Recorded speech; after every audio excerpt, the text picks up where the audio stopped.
Zac Veen has arrived and will command some lofty bids this weekend. We'll talk about that and a whole lot more coming up on the Friday edition of the RotoWire Fantasy Baseball Podcast.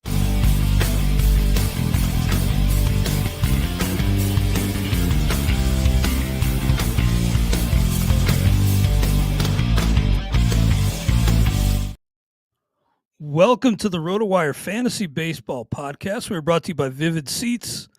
I'm Clay Link of RotoWire here with FSWA Hall of Famer Todd Zola. And Todd, Zac Veen got the call, had his first Major League Extra Base hit and first Big League RBI yesterday.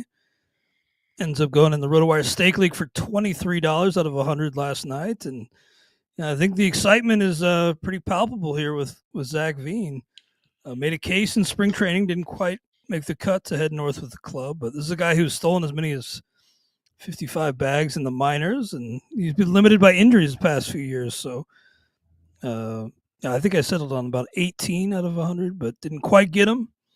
Looks like I'll have to be more aggressive this weekend if I want to land some Zac Veen. All right, it's been two games, but the second of which was against a lefty. So I think it's encouraging that Veen started both times against a righty, then against a lefty. The Rockies have been known to play games, and maybe they don't have a platoon partner. But to me, that was the most encouraging sign. Not to mention he had some success against the lefty, so that stuck out the most to me. Tonight is against a right-hander. We expect him to be in there, Zac Veen. Yeah, and it sounds like the Rockies. I think the quote was that they want to get him going. So yeah. I know some fans were disappointed when they did not head north with Veen on the roster. They kind of Nick Martini, really. But they're finally embracing a little bit of their youth here, which is very un-Rockies like. I wouldn't be all that surprised if they sent him down like next week, but hopefully what they say is true. I think it was Bud Black, and they want to get him some leash and some leeway. Yep. Just to show what he can do. Are you going to be in on Veen this weekend? Somebody who just heavily invested in Matt McClain, I'm kind of like have some whiplash and be some reluctance, but I think I need to get over that. I'm not sure how many leagues he's available that I'm in, because I don't think he'll be in an NFBC type league, because he was kind of hot in the spring and he was picked up. So I'm going to have to take a look. If he is available, I will be in on him. But I wouldn't be surprised if if in 10 leagues he's only available in one or two. Well, we are going to be doing our normal 2-star pitcher thing on the show today, but we'll talk about some more pickups from the Stake League. I was in on Veen at 18. I think I had 9 on Hayden Wesneski. He goes for 19. 7 innings his last time out, 2 earned runs, 5 Ks, and 0 walks. So Wesneski has a lot of home run in his first 2 outings, both of his first 2, but pretty impressive from what I'm seeing here. And they just lost Spencer Arrighetti to that freak accident. I think he was hitting the hand during BP or whatever it was. So even more of a leeway here, runway for Hayden Wesneski of Houston. Yeah, my translations aren't that great for Wesneski, but it doesn't account for Houston and a change of scenery. So I'm going to override what my numbers say, and I'm going to be in on Wesneski. What about Alex Call? He goes for 11. Seems a little rich for my blood, but off to a nice start. And you got to love the 5 walks to only 1 strikeout. That's encouraging plate discipline right there for Alex Call. And the Nationals, they don't hesitate to run. So I think there could be something there. I think that might be a little bit of I don't know if you guys are able to look up the second, the losing bids, but that might be a little bit aggressive for Call. But to me, it depends upon what the league tendencies are. He's only he's got 1 steal. He stole 5 bases last year in a month. So 1 a month is about his average, and he's got the 1 so far. So that might be a little bit rich for my blood, but I don't know how the fab, what the general tendencies are. Spend early and you can still nickel and dime later. I can see it.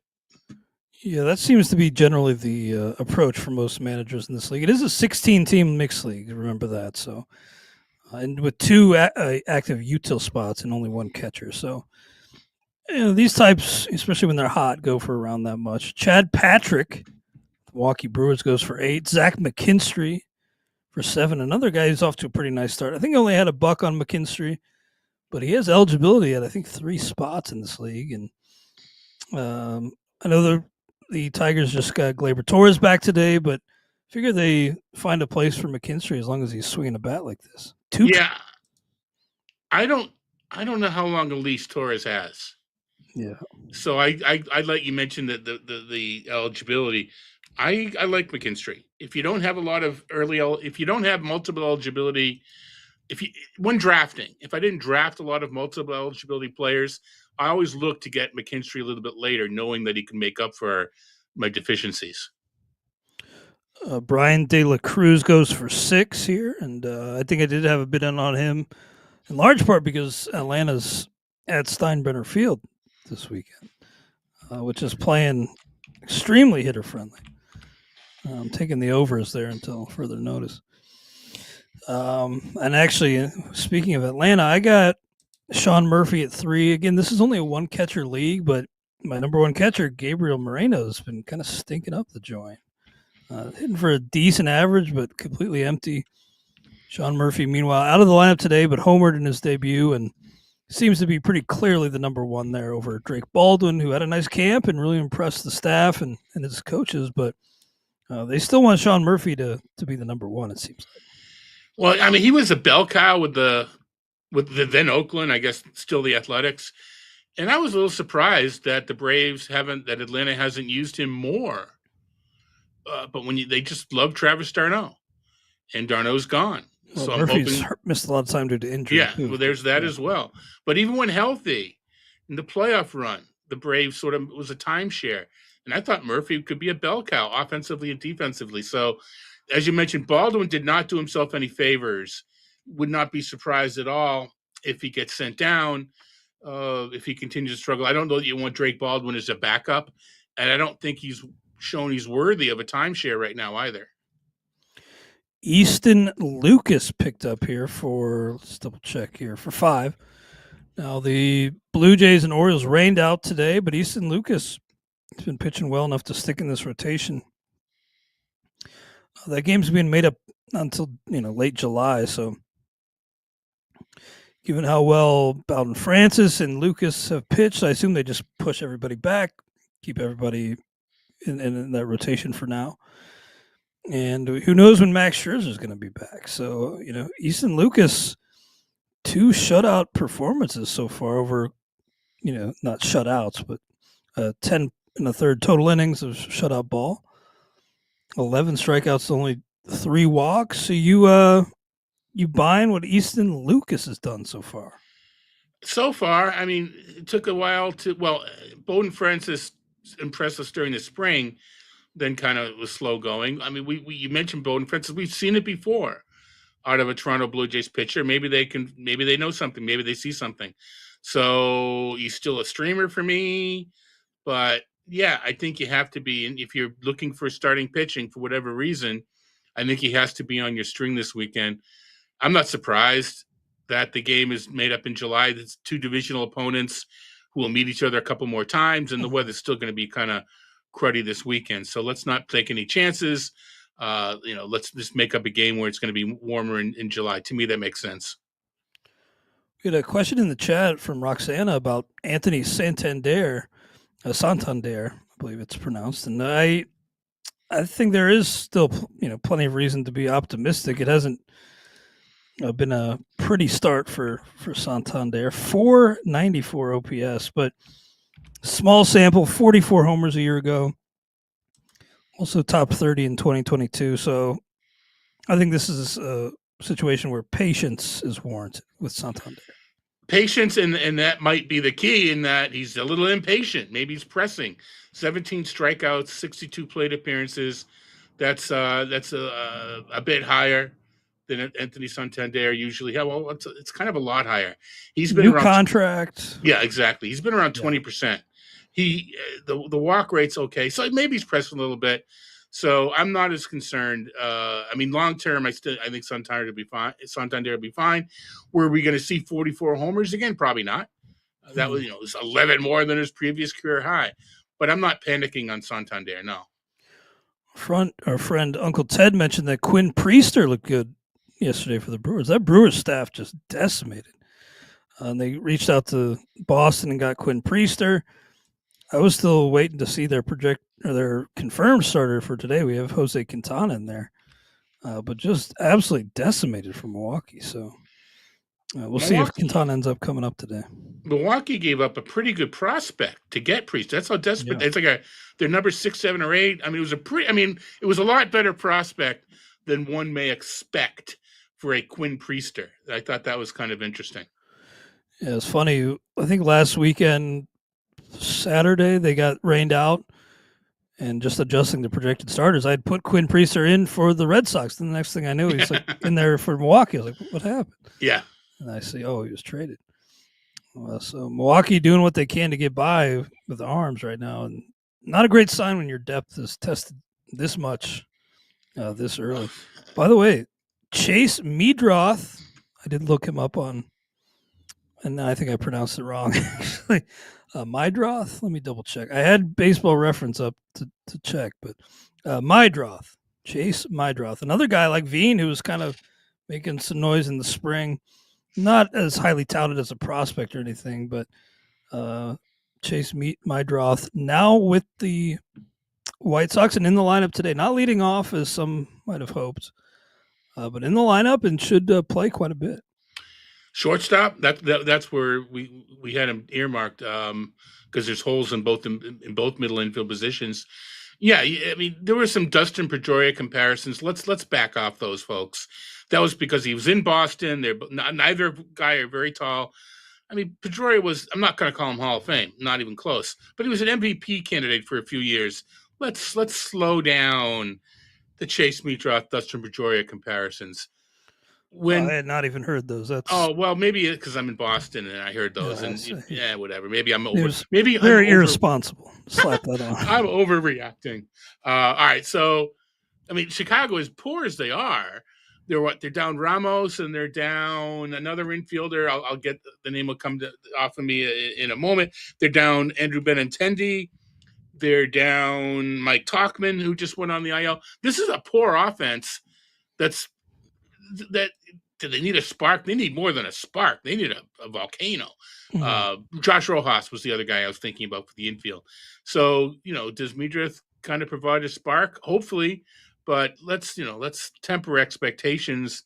Even if he steals a couple bases, hits a couple homers, the run production's going to be tempered.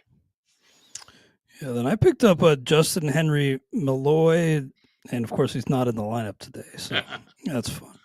Kerry Carpenter back. He was leading off. I mean, Malloy for a while. And kind of like Alex Call, showing pretty good underlying plate discipline numbers under the hood.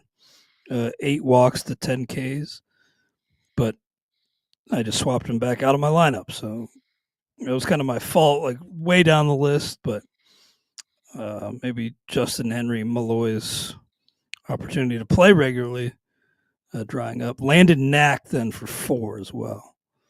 You'd see when he lines up to start. Versus Colorado next week.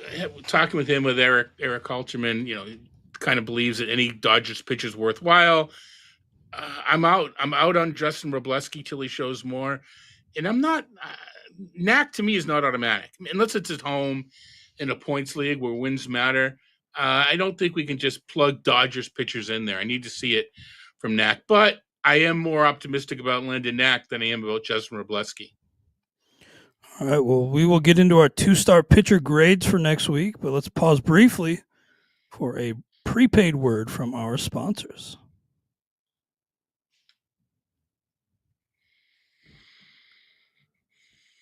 All right, we're back here on the RotoWire Fantasy Baseball Podcast, brought to you by Vivid Seats. We appreciate their sponsorship, and we're getting on to our 2-star pitcher grades for next week, the week of April 14th, 2025, and you can follow along with us, by the way. Go to the probable pitchers grid at RotoWire, customized grid with a custom start date of April 14th. Show starters. And Merrill Kelly is the first name on our list this week. And rebounding against Baltimore with a quality start, but at the Yankees had that brutal 9 earned run outing, 3 homers. Oh, that shows the downside. So you're always kind of rolling the dice here with Merrill Kelly. But at Miami, at the Cubs, would you consider him? Oh yeah, the K minus BB is terrible. At least early in the season, I think that'll rebound. The track record says it will. I have him marked as a 4, but that's because of the history. Yeah, like at Miami, at Chicago's early. I'm going to go with a 3. I'm going to knock him down from my rankings. I'm going to override my rankings and say it's a 3. But I think to me, it's if you got Kelly in your lineup so far, you kind of need this 2-start week to make up for the fact he hasn't been good. Yeah, I don't know if that's really the best mindset to have with him, but I get what you're saying. You're kind of pot committed if you've had him and you need him to a little. drag the ratios down. Yeah, I'm going to, but I hear what you're saying. I'm not putting too much weight on that Yankees start. Right. And at Miami is always nice. Maybe need isn't the right word. You want him to have a couple of good outings is probably a better way to put it, because you're right. Right. It is it's a terrible process to say I'm going to start him because he stunk before. It's a sunk cost. Mm-hmm. So maybe it's better to say I want him to rebound to get as opposed to need him. Yeah, we all fall victim to that sometimes, though. Even those of us who've been around a long time. Actually, I forget who it was, but there's some player that I think it was Jock Peterson. I was like, well, I can't take him out now and miss some of this positive regression that's coming. Who knows if it actually will. But yeah, you don't typically want to get into that mindset. Next up, Jeffrey Springs. I kind of forget how long Springs has been around. He's only topped 100 innings one time, but he comes to not Oakland, but the A's, and kind of some renewed interest in him. It hasn't been pretty so far, but at the White Sox, at Milwaukee, if Jeffrey Springs was dropped, are you picking him up? I think so. Not with nearly as much enthusiasm if he stayed in Tampa. Well, not with their park, with the Sacramento park. But I think he is a decent pitcher. Talking about the innings, he was a reliever and/or swingman. Yeah. For a lot of that time, but he had injuries as well. It's kind of a cause and effect. Why was he a reliever? Why was he a swingman? Because he was hurt. So, they kind of feed into each other.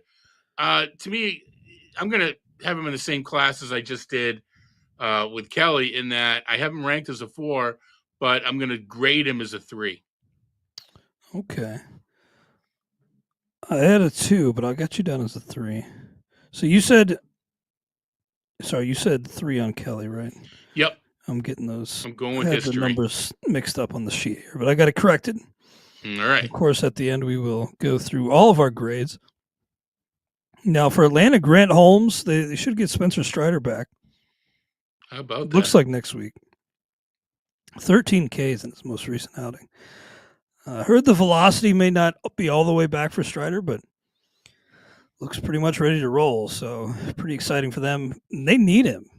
0-7 start. I know they rallied yesterday. I think they're like 3-9 now, but no team has ever started 0-7 and made the postseason. I still think for a wild card spot, this team still stands a pretty good chance. Could become that first team, start 0-7 and make the playoffs.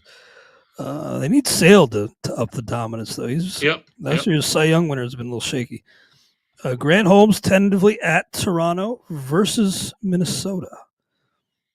Well, let me look at the strikeout numbers for Holmes so far. Only 11 in 9 innings, but 8 walks. And they've not gone more than 4 innings. That's a big problem. 4 walks in each of his last 2. So I think I'm only going to go 1 here. At Toronto's looking like a tough matchup. Yeah, I think only a 1 for me on Grant Holmes. It's weird. I'm going to another time where I haven't ranked as a 3, but I'm going to give him a 2. So if I'm going one fewer, with my gut is one fewer than my brain. So that's just what I'm gonna go with 2 on Grant Holmes. Now, Baltimore extremely tentative because there's that rain out today. I don't know what they're going to do. They still have Cade Povich as of this recording lined up, or at least on their official probable pitchers grade for Saturday. But I assume they just, I still assume Sagano pitches this weekend. Who knows, though? I mean, Charlie Morton's been rough so far, so he could be skipped. I don't. They're not really in a position to skip anybody because they only have 4 starters. So they don't need a 5th starter. Yeah, that's true. Until Friday or Saturday. So I don't know that they're in a position to skip anybody unless they're going to bring up like Brandon Young now, which I don't see. So they have they had yesterday off and they have Monday off. So that helps them a little bit. Yeah, and they have Kyle Gibson coming up through the system. 4 innings at AAA. That's supposed to be a good thing. True, but this kind of a strange situation. I guess they could just go Sagano Saturday, Povich Sunday, and then that would be Morton on Monday. We have Dean Kramer in there right now. Kramer, an 8.16 ERA versus Cleveland versus Cincinnati. Could be Morton. We'll have to wait and see. But I think if either one, to me, the same. I mean, I'm not enthused about either one. I mean, I'm not enthused about either guy. Maybe one, but I'm not enthused about either pitcher. Yeah, I'm gonna go 1 on Kramer, but it's not a confident one. No, exactly, and extremely tentative. If it happens to be Morton, I'm the same apprehensive one. Now Tanner Houck's got to go to that little bandbox at Steinbrenner Field to start next week. Then he's versus the White Sox, so kind of a daunting, scary matchup to start, and then a more appealing one at the end of the week. What have you seen from Houck so far? Were you encouraged with his latest outing? A little bit. Started out slow, not striking batters out, but I think we've learned that Houck is not going to be the strikeout guy that we thought he might be a couple years ago, but he's going to get that control under, I hate to say control under control, going to get the walks under control. I'm giving him a 4. It's that the White Sox, I mean, they're terrible and they're missing half their team. Yeah. It's just it's bizarre. Tampa hasn't taken advantage of the confines yet. Jason Collette, who not only knows Tampa very well, but is tracking. I think he said there's 12 opposite field home runs already in Steinbrenner Field. I don't know how many are due from the Rays, but that's what we expected. The opposite field being taken advantage. Yeah, the Angels hit 6 yesterday. Yeah, it's just So I'm gonna give nervous about Aranda, nervous about Brandon Lau, but I'm gonna give Tanner Houck a 4. Okay, I got a 3 on Houck. Okay, I need Caminero to get rolling. Apparently he's starting. He's up there among, and I still don't know how valuable it is as a stab, but he's up there among the league leaders in terms of bat speed, Caminero. So maybe that manifests into some production soon. Jameson Tyone for the Cubs at San Diego versus Arizona. San Diego looking tough. And then home against Arizona. Tyone, man, that's one where you do not feel good about trotting him out. He's made you look bad so far by saying that, but I'm not starting him. Yeah. Are you going 0? I've typed a 1, but I'm going 0. I mean, Arizona hasn't gotten their offense in gear yet, but I think it will. Same with Baltimore. All these offenses that we're expecting to score some runs starting a little bit slow. Yeah, I'm going to go 0 with Tyone. The margin, one of the 2 games, he's going to get lit. Maybe not both. Yeah, I'm with you there. Now, Nick Lodolo, like with Hunter Green, up there among the league leaders in F WAR for pitchers so far. The Reds' pitching has been overall great. They finally got their first series win. Excuse me. Thank goodness. They couldn't sweep it, though. Yes. One step. The Giants come back and baby steps. Win that last game. Squandered in spectacular fashion. But you got to be thrilled with the pitching so far. And Lodolo versus Seattle at Baltimore. Man, I mean, he's kind of bordering on 5 territory, but I'm going to go 4. I'm going to go 4 as well. He's ranked as a 5, but I'm going to see what's up with the rankings this week. Ranked as a 5, but I'm going to give him a 4. The strikeouts aren't there. I think they will be there. The fact he looks, doesn't he? He looks smooth. The body language is positive. He just looks like he's going to be fine, which to me is important. I think the strikeouts will come. Yeah, the strikeouts a little middling so far, but I don't think he's leaning on that big looping curveball as much. Yeah. He's been incorporating the changeup a little more. He doesn't look like a guy that's injury prone and cautious. He looks fine. I enjoyed watching him I think it was one of those earlier standalone games, at least for the first few innings. I enjoyed watching him pitch. Well, Terry Francona has not cured all the Reds' ills, but I mean, I really like what this pitching staff is doing. They're getting Andrew Abbott back, and we'll see if this offense can get going. At least it sounds like McLean's going to miss the minimum amount of time. Yeah, Hunter Green. I mean, I'm not breaking any ground here. Breakthrough to the max. I mean, he's throwing strikes. Yeah.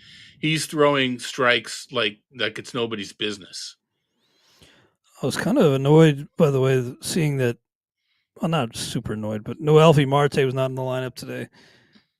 Frankly, Jeimer Candelario was like, borderline DFA territory already, frankly. But it's like, why, Marte was off to that nice start at AAA Louisville. Why bring him up just to sit him on the bench? Kind of interrupted what was, seemed like emphasizing Hunter Green, career 64% strike rate, 74% this year. The top pitchers only get 67 to 69%. Three out of 4 pitches is strike. That's coming down, but he's going to land above 64%. Someone's gotten into his head to throw strikes. It is very important to do. And look, I remember our friend Paul Sporer stopped by the chat a while back and mentioned that he still has some concerns about the home run rate. Saw the home run rate decrease last season as a little bit fluky for Hunter Green. And as the weather heats up in Cincinnati, could become a problem again. But so far, so good for Hunter Green. Now, Logan Allen of the Guardians at Baltimore at Pitt. We know Baltimore isn't quite as spacious as before, but not the worst road matchups in the world. Still very much borderline, though, and I don't think I can go higher than a 1. Yeah, it's one of those things where Baltimore is not hitting, but they're going to. They're gonna catch up sooner than later. I'm going to go 1 as well. I don't like the fact they're both away, but I'm going to go with a 1. Antonio Senzatel is going to face the Dodgers on the road, then Washington at home, so that's an easy 0. But how about Chase DeLander? Any interest there? Less so for me in like traditional roto leagues. We got to maintain your ratios, but I grabbed him in Tout Wars head-to-head points, and I thought, look, I needed some starting pitching. Tyler Mahle worked out really nice. I think in a points league, I'm more interested because I don't have ratios to protect, obviously, and a lot of hype around DeLander. Yeah, and I'm in a ratio league, I'm not interested. Mm-hmm. Points leagues, it does depend upon how much wins affect the points. I don't know how many wins even with DeLander. You know what though? Let me refresh that statement. Rethink that, because the Colorado offense isn't terrible anymore. It's not Colorado of old. So a good pitching performance, you might get a win. So I am points leagues. I need to, think it through, not think it through. But I've been saying I don't want DeLander. I want him in a points league. You're right. Yeah, right. I got him for like 55 out of 1,000. I was kind of happy with it. Yeah. Especially just because I've had so many injuries to my pitching staff and just need some volume on the pitching side. So we'll see on DeLander. He does not line up for 2, but just thought I'd mention him. Sean, Washington. Yeah, that'll be a good litmus test for him. Sean Burke of the White Sox, it's going to be a 0, right? Got him as a 0. Athletics in Boston, yeah. It's you know what? Yes, it's a 0. It's not an automatic 0 for Burke. These matchups, he can go on 1 or 2, but with these matchups, I'm going to go 0.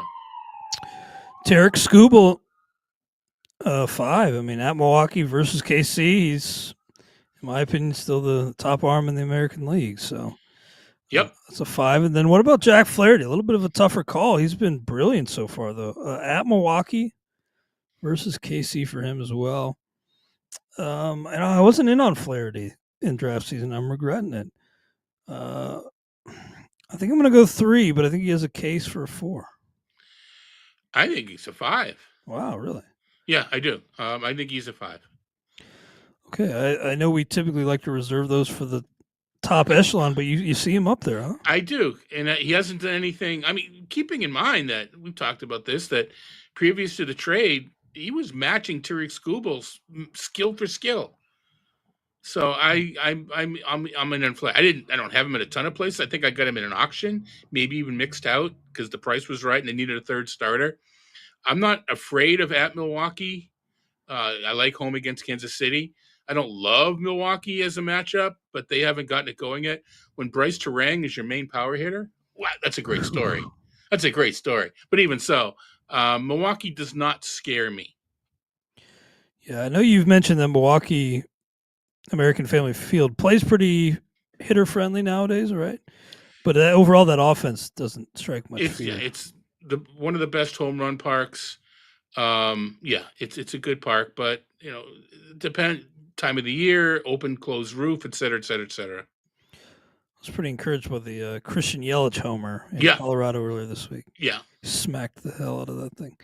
All right, so you got 5 on Flaherty. I'm going to go 3, but okay. I'm kind of late to buying in on Flaherty this year, and it looks like that'll continue. Framber Valdez at St. Louis versus San Diego. My heart tells me he's a 4, but I think my brain is going to lean 5 because the Astros kind of a slow start as a team, but Valdez has not been the issue here. Yeah, I'm going 5. And doesn't get. He'll get 11 or 12 strikeouts in a 2-start week. He doesn't generally get a ton of strikeouts, but yeah, I'm not concerned. He had started out slow his last start, right? One of those things that if you have him, you go, but then you look at the box score a couple hours later. Oh, quality start. I'm good. Yeah, absolutely. Now Seth Lugo for the Kansas City Royals had that career run to begin last season, made the All-Star team.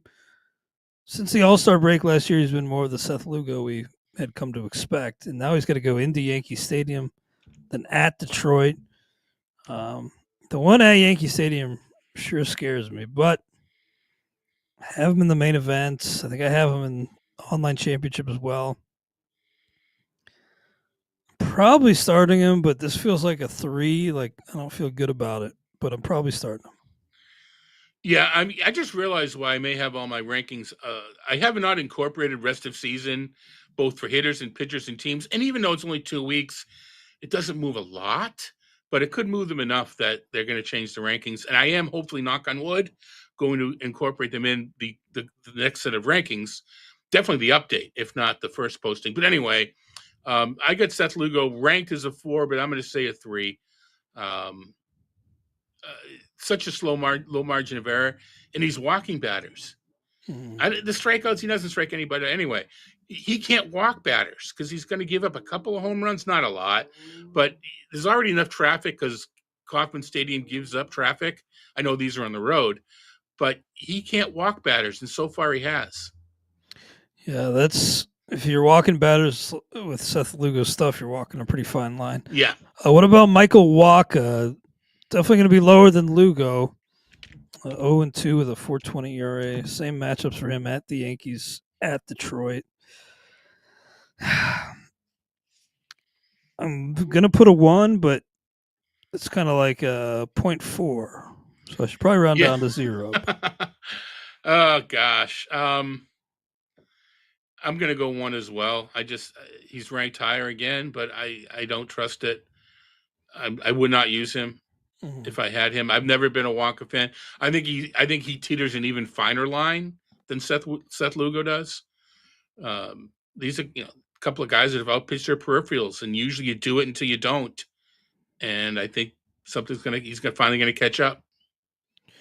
Yeah, absolutely. Well, we had a question about Clarke Schmidt, so we'll get to him momentarily. But we'll pause briefly. I'll bring you a quick word from our sponsor, Vivid Seats. Finally, baseball is back. This MLB season, knock it out of the park with Vivid Seats and score great tickets to the biggest games of the year. Every fastball, every home run, and every eye-popping play of your favorite team live and in person. Plus, with Vivid Seats rewards, you earn rewards with every single purchase. Just buy 10 tickets, then cash in your credit toward your free 11th ticket. Talk about an easy win. And here's a pro reward tip. When buying tickets for the whole group, split the bill and make progress toward your free 11th ticket even faster. From the upper deck to behind the dugout, Vivid Seats has great tickets for all the 2025 games that matter to you.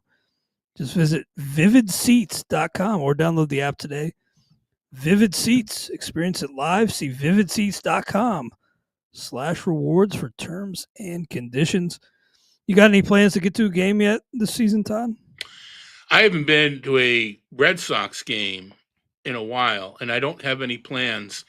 But once things settle down and warm up a bit, I do want to see Worcester. I want to see the Worcester Sox. They're 20 minutes, 20, 30 minutes away from me. I don't have to worry about elbow people next to me in these really small seats. I do want to see some Worcester Sox baseball.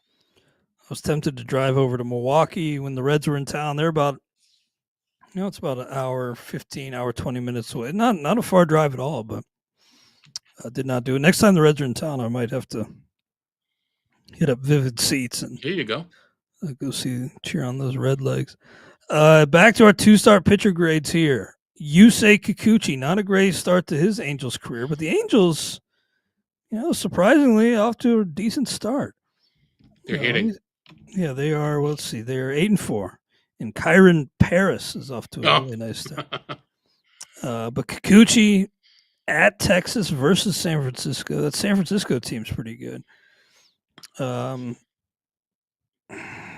was going to say 1, but I think realistically, Kikuchi's done enough over the past few years to still be a 2 for me. You know what? You know that +1 button in an auction room? I'm the +1 over, Yeah. I'm going 3. I'm still going, and this is not always a good thing that I rely on history as opposed to what we see now. But I rely on the history. Probably the best route to go. Maybe. I wish my track record hasn't backed that, if you will. So I'm gonna go 3. I need to check on Kikuchi. He made some changes when he was with Houston. Curious to see if he's carrying those over with the Angels. So I'm gonna go 3. Right, and I got you down as a 3 then. Kikuchi. No 2-star pitchers for the Dodgers as they try to build in some rest here. You can hit a button and say that every week, I think. Yeah, no kidding. Now, for the Miami Marlins, Max Meyer's off to a pretty good start. Beat the Mets his last time out on the road with the 6 1/3 scoreless. So he is off to a 2 ERA start, 1.11 WHIP, 19 Ks against 5 walks. So this is a guy who kind of had some hype years ago when he was coming up and finally making good on some of his promise here. Max Meyer versus Arizona at Philly. That at Philly scares you. But I think he's going to be a 2 for me. You need to factor in that I traded him away in XFL. Ooh. What'd you get?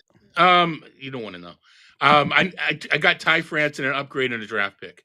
I was desperate for hitting. We only have once a month pickups, so it was more. And I have good pitching. I know Ian Kahn wanted him, and with he and Steve Gardner, they got him from me finally. I wish I was able to extract more, but they knew how desperate I was. So there's still an injury issue with Meyer, and I'm going to go. Arizona's, again, offense is not performing up to capabilities, but you know that it will at any time can snap out of it. I'm thinking 2. I think he looks enough for. I have him ranked as a 0, but I'm going to go 2. Yeah, I think so. I think if he's still out there in any leagues, you probably rectify that and scoop him up. I mean, it could go poorly. Could be a regression week for him, but for me, he's showing enough with the Ks and the length to warrant a roster spot. There's pedigree, right? It's not out of nowhere. There's pedigree. Yeah. Now for the Brewers, Tyler Alexander. Now he did go 5 2/3 back on April 4th, but then only 3 2/3, 2 1/3, 1 inning. So it kind of has to go perfectly for him to get to 5. Versus Detroit versus the Athletics. Not the worst matchups at home. Tough to trust, but I'll go 1 on Tyler Alexander. I'm going 0. Yeah, it's the length. A couple of those that you mentioned were as a primary pitcher. We never know if he's, you guys that do the grids, never know. Is he coming in as a primary? Is he going to start? How many innings is he going to go? I'm going to go 0. Gotcha. I got you. You hit the -1 button that time. All right, I got you down. Actually, well, from you, but I'm with my rankings for a change. But anyway, yeah, the -1. Well, for Minnesota, we have Joe Ryan in, but it kind of a question as to whether they could go to a 6-man. A lot of people wondering if Zebby Matthews would get the call when Pablo Lopez was placed on the IL. It's David Festa as the immediate replacement, but some talk that they could go to 6-man, bring in Zebby Matthews as well. But for now, Joe Ryan versus the Mets at Atlanta. Probably going to go 3. Is that too low? I think it's too low, but yeah. I don't think the 6-man talk was from the Twins. It wasn't speculating, because initially it looked like Zebby Matthews lined up with Pablo Lopez's spot, and it would that would be the obvious move. But then word came out that Festa's starting tonight. Chris Paddock hasn't shown a lot yet. That's kind of the wild card there, because the Twins, putting it nicely. Yeah, the Twins want him to succeed. He hasn't, justified their wishes just yet. I'm going to go. I got Ryan as a 5. I'm going to go 5. I know Atlanta. Yeah. At Atlanta, I don't like that matchup, but to me, it's probably a low end 5. But I'm going to go 5. Gotcha. Well, you make a good point. I do think it could be, could end up not being a 2-star. You know what I think it is with the rankings? Now that I look at the names, there's a lot of lesser pitchers with 2 starts that it kind of they're rising up the rankings because of that. So, but anyway, all right. And I actually wrote about where they come from, so maybe I need to reread what I wrote this week and understand my own rankings. Well, for the Mets, Clay Holmes and Tyler McGill, both going to be at Minnesota, then versus St. Louis. Holmes, a little bit of a rough introduction to his Mets tenure, but got a W his last time out. Did give up 4 runs and just 5 1/3 against Miami, though. For me, this is one where it's making that transition from being ace reliever to quote unquote ace of the staff here, not pitching like an ace, but if you drafted him, I don't know how you sit him down for this. So I think I'm going to have him on the Joe Ryan level as a 3, but I could see the case for higher. I'm lower. I don't know how many innings. I'm not sure how many innings we're going to get. I'm going to go with a 2. I don't love St. Louis. I think that's a decent matchup at home, but I'm going to go with a 2 for Clay Holmes. Gotcha. Okay. Yeah, hard to know exactly what you're going to get. The numbers last year were so good, but you kind of throw that out transitioning from not throw it out completely, but right, transitioning from the rotation or from the bullpen to the rotation, it's kind of hard to make those adjustments in terms of expectations. What about Tyler McGill? He's pitched really well so far. Again, at Minnesota versus St. Louis. I think I'm going to have him as a 3 as well. There I got a 3. I got a I'm with you with a 3. Okay, and then Max Fried versus Kansas City at Tampa Bay. Even with that start at Steinbrenner Field, I think Fried's going to be a 5 for me. Yep, we looked really good last time out. 11 strikeouts, I think, in 7 innings. And then Clarke Schmidt, who we just had a question about in the chat, he is lined up for that same 2-step versus Kansas City at Tampa Bay. Now, this one is another tough one to figure out. And he did make his last start at AA. Only 4 innings, though. Yeah. But had 4 strikeouts, 0 walks. And before that, 7 strikeouts, 1 walk. So Length may be an issue. Performance, we'll see, but definitely going to be a positive digit here. I think I'm going to go 2. I'm with you. And if he ends up going 5, I think it could be a 3. Yeah. You could put in a 3 or 4 level of performance. You hinted it. It's not the quality; it's the quantity. So I'm going to go 2. If I'm using a middle reliever, I'm using Schmidt over my middle reliever. So he's in there. Taijuan Walker and Jesus Luzardo for the Phillies versus San Francisco, then versus Miami. Pretty nice little two-step there. Now, Taijuan's ERA is still spotless, but it is Taijuan Walker we're talking about here. Yes, it is. He's made 2 starts, 9 Ks to 4 walks. Just again, given his track record, pretty hard to trust. And the one, the really good outing he had was home against the Rockies to start the year. So I think I'm going to go 1. I don't buy it. I'm going to borrow your expression. Go a points league 1. Gotcha. But Jesus Luzardo, wow. Yes. I know some Phillies fans are wondering, is this the missing piece we've been looking for? Stellar so far. Total of 18 innings over 3 starts, 25 Ks to 5 walks, only 1 homer allowed. So looking like a great addition for the Phillies here. Again, versus San Francisco versus Miami. I think I'm going to go 4, and it feels almost low. I think it is low. You think so? I'm going to go 5. And like you say, we like to reserve those. Luzardo has shown enough to me in the past that he's capable of 5. I think the Phillies location is just perfect. I know he faced Schwellenbach, so you can't say, 4 places 4, 5 versus 5. But the fact that he's got Nola, he's got Wheeler, he's got Christopher Sanchez, even just to kind of watch and learn. I love this landing spot for Luzardo. Absolutely. And then Paul Skeens, this is a real easy one, 5. Number 1 overall for me. Yeah, versus Washington versus Cleveland. Whew. You got to feel great about that if you took the dive on Skeens early. And then Dylan Cease, man. Gosh, I'm still hurting.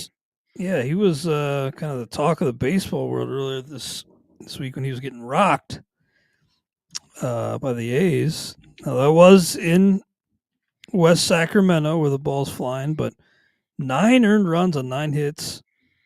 And, dominance pretty middling, only 18 Ks, but 6 walks, homer allowed. It seems like last week was the last outing was pretty fluky, and I'm willing to give him the benefit of the doubt. But versus the Cubs at Houston, I'm going to go 4, I think. I'm at 5, and I'm groaning. I had him in DFS last Tuesday night for Tout Table. And I was the only one that had Cease, and I was sweat. I had a good team going. I still finished 7th in the Tout and still cashed in my other things with Dylan Cease. That tells you, if I had, wow. So I could have won tens more dollars had he had a decent performance. With my big spending on these things, I could have won another 10 of dollars. But yeah, I was watching it because I had him going and sweating it out. He was not sharp, but he was also victimized a bit with batted balls in play.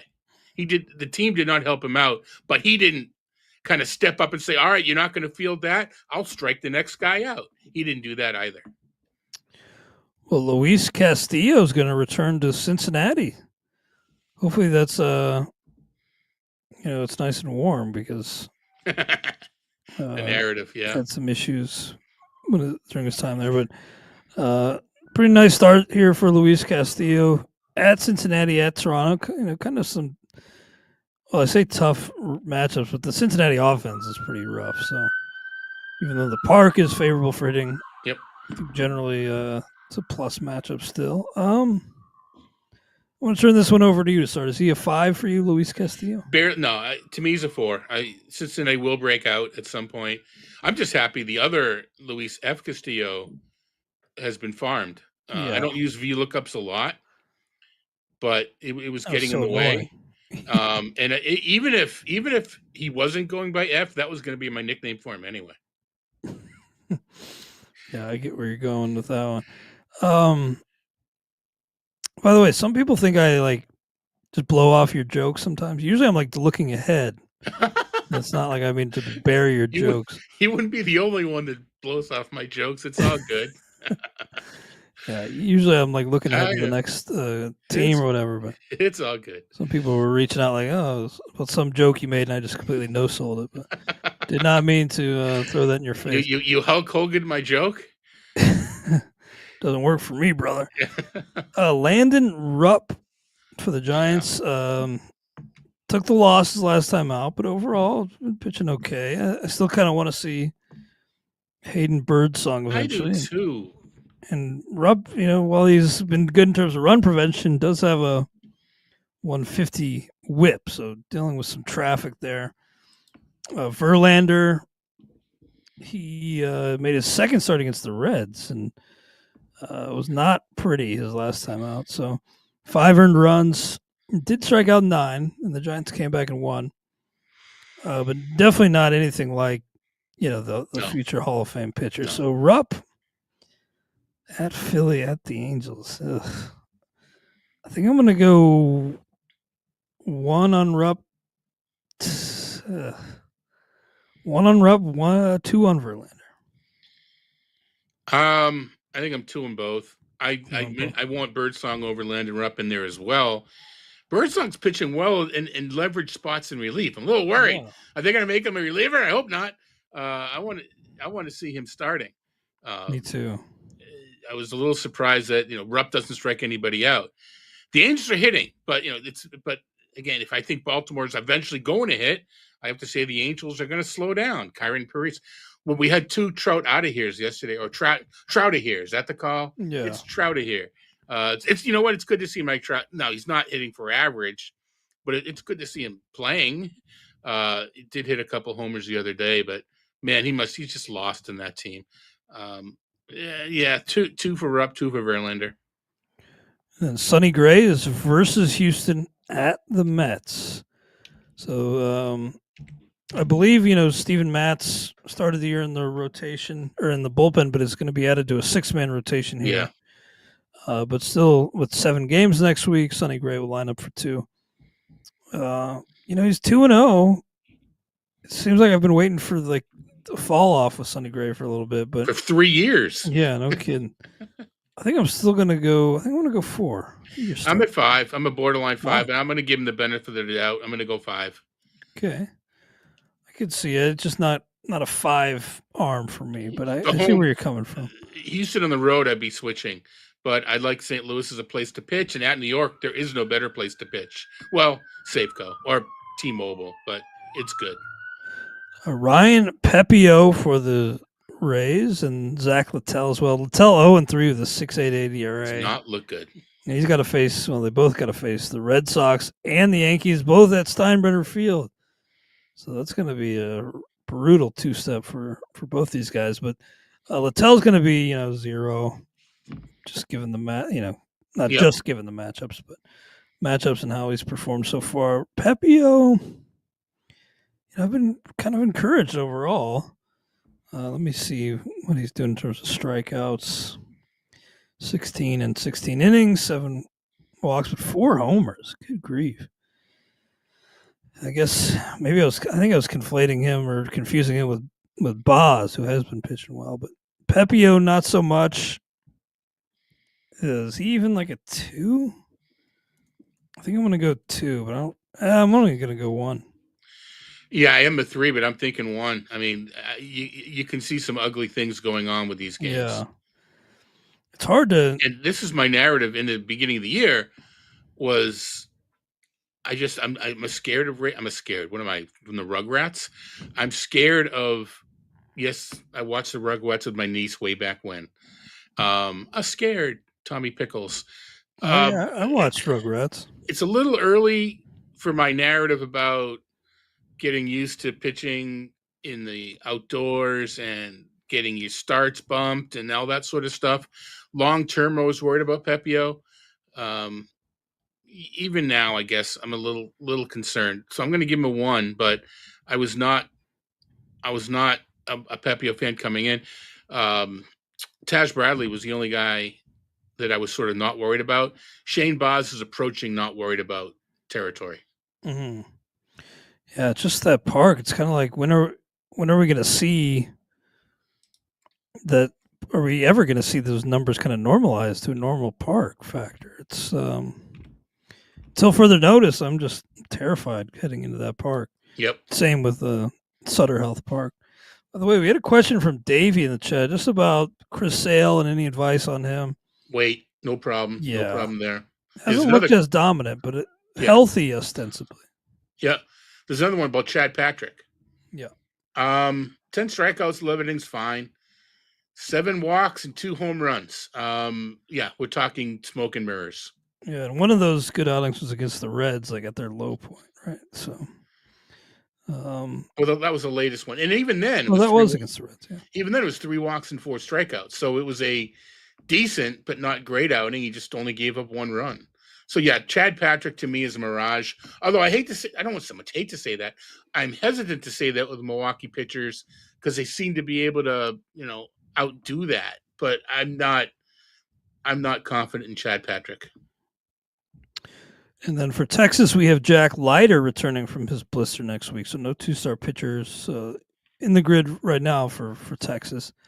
Then Easton Lucas, who we talked about a bit with this during the Fab editions part of the show. Again, rained out today, so I think since they're making it up in July, I assume they just push everybody back a day. So that would mean Lucas on Monday, and then next week Sunday versus Atlanta versus Seattle. I'm hesitant to buy in, but he is a lefty. Success so far. I think I'm going to go 2. I don't want to say Seattle's a layup, but man, they're striking out a lot. And I know it's at home, so you don't get the benefit of the great T-Mobile Park for pitching. Yeah, I'm going to go 2 as well. Yeah, definitely intrigued by what I'm seeing, but hard to fully buy in, of course. And then what about Brad Lord at Pittsburgh, at Colorado? That takes him out of consideration. That'll be a 0. Yeah. Okay, and then our last 2-star pitcher is Jake Irvin at Pitt, at Colorado. I'm going to go 0 here too. It's not worth rolling the dice in Colorado for me. Yeah, like we said, Colorado, they're not Tulowitzki, Arenado, Todd Helton era, but they should put up a few more points. And I know Toglia is cold. Toglia will heat up, I think, Michael Toglia. Brenton Doyle's just on fire right now. He's just there's no Nolan Jones sophomore slump. I don't even know sophomore, but slump with Doyle. He's living up to the expectations in a big way. I don't know about Toglia. Consider me strikeouts, highly skeptical. Yeah, what is his K rate right now? Like 60%? Yeah, no, you're right. The strikeout, I shouldn't just hand wave it off. Well, I mean, the strikeouts are a concern. Yeah, I mean, I just 42%. So yeah, not as bad as it was a week or so ago, but that'll be tough to overcome if he keeps swinging and missing like that. Well, you know what? I mean, credit where credit is due. 5 strikeouts in his last 21 at bats for a 24%. In the first, obviously selective endpoints to make my argument, as you kind of alluded to, 55% over the first 7 games. If he's able to keep in that 24% range, okay. But let's also point out that strikeouts are down in Coors Field. They've been home for 6 games. The strikeouts were down at Coors Field like they should be. On the road where they go back up again, the ball moves more. The strikeouts are really high. So he's kind of, what he didn't do was take advantage power-wise of this homestand. And before we recap our grades for next week, we had a couple good questions in the chat from Shrek. Wondering about Mark Vientos' slow start. I think this weekend in Sutter Health Park could be a get right spot for Mark Vientos. He's moved down my rankings a little bit, but far too early to give up on a guy that hit 27 homers last year and 454 plate appearances. I think he's got JP Sears tonight. I'm going to be putting in a DFS lineup, try to win myself an NFBC main event. They have a contest, so I've joined that, and Vientos is in there against JP Sears. Yeah, I think could be maybe for that whole Mets team. Yeah, it could nice be. weekend. I mean, Soto's been good enough, but I'm hoping for some more counting stats. Yeah, Mitch Spence tomorrow. It could be a pretty potent weekend for the Mets offense. And the other question was about Nick Kurtz, who's off to a great start at AAA. Let's see the updated numbers here. AAA Las Vegas, just a 1266 OPS with 6 homers. Good grief. Las Vegas is a great place to hit. The problem is, yeah, Tyler Soderstrom is crunching it. At the major he's league at level. first. Yeah. So there's a pathway. It has to be Brent Rooker in left field, Miguel Andujar getting hurt, and then that opens up DH. Yeah. So there's a plausible. I don't think it's too early. The question was, is it too early to stash? I don't think it is. That doesn't mean that in a week we're gonna see him. Brent Rooker's not a good outfielder, but Blade and Butler are pretty darn good. So I think you can hide him in left field. But Andujar, earned the spot, but he also has a reputation. So I think Rooker could be seeing some outfield before long. I just pulled up Rooker's page to see how many appearances he's made in the outfield. None. Not a single appearance. I expected him to have a few by now. Yeah, me too. So that's a bit troubling. I think that speaks to them not really wanting him out there, which kind of makes things a little bit tougher for Kurtz, but he could just force their hand with his slugging. Andujar hitting 289, okay. On base 341, okay. Slug is 316. If Andujar's not hitting for power, what is he doing? What is he doing for you? Nothing. That's true. I mean, could Kurtz, does he have experience playing anywhere else? I'm not sure, but bring up his page. Maybe some corner outfield. He played some corners last year. All right. At least he did in the briefly in the fall league, but not really much experience aside from that.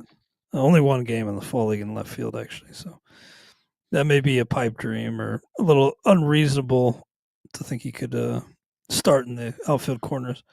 But while we're on the topic of Kurtz, I just want to mention Jack Caglione figured out how to say his name.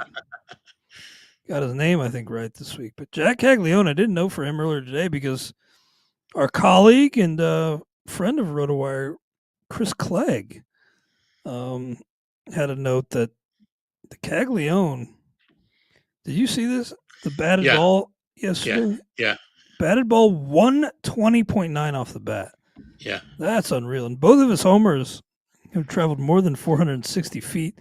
At AA right now, nothing to suggest he's going to be, fast tracked or anything. But, we've seen guys bypass the AAA level. I don't think it's completely crazy to think Caglione could get the call before long because power is a big area of need for Kansas City right now. Yeah, Chris is a great Twitter follow. Not only does he post a lot about minor leaguers, he posts video. Yeah. So I like following Chris. Because he's a good, smart guy. Yeah. But I like the video. It's fun to watch some of these things. But anyway, no, you're right. I mean, he's the first baseman. You got Vinny Pasquantino, but you'll find a way. The Royals do need the power. You will find a way. DH is kind of open, I think, in part to get Sal Perez some time there. But it's open. I think you can find a way to get all those bats in the lineup. And then maybe Felix Fermin that ends up, who I thought was going to play half the year. Maybe he's the Fred. Felix Fermin is a nondescript middle infielder, I think, from the Braves. Yeah, Freddie Fermin. But then, when I start making things like that, it's time to go. Well, one guy for Kansas City, MJ Melendez, it just seems like basically the book has essentially been closed on him. They're still trotting him out there, but maybe that's an area that could be upgraded and they could shuffle some things around. Yep, for sure. But Jack Caglione, he's definitely on the stash consideration for me right now. But let's recap our grades for next week. 2-star pitchers for the week of April 14th, 2025. Merrill Kelly, I say 2, Todd 3. Jeffrey Springs, I say 2, Todd 3. Grant Holmes, I say 1, Todd 2. Dean Kramer, 1. Tanner Houck, I say 3, Todd 4. Jamison Tyone, 0. Nick Lodolo, 4. Logan Allen, 1. Antonio Senzatella, 0. Sean Burke, 0. Tarek Skubal, 5. Jack Flaherty, I say 3, Todd 5. Framber Valdez, 5. Seth Lugo, 3. Michael Waka, 1. Yusei Kikuchi, I say 2, Todd 3. Max Meyer, 2. Tyler Alexander, I say 1, Todd 0. Joe Ryan, I say 3, Todd 5. Clay Holmes, I say 3, Todd 2.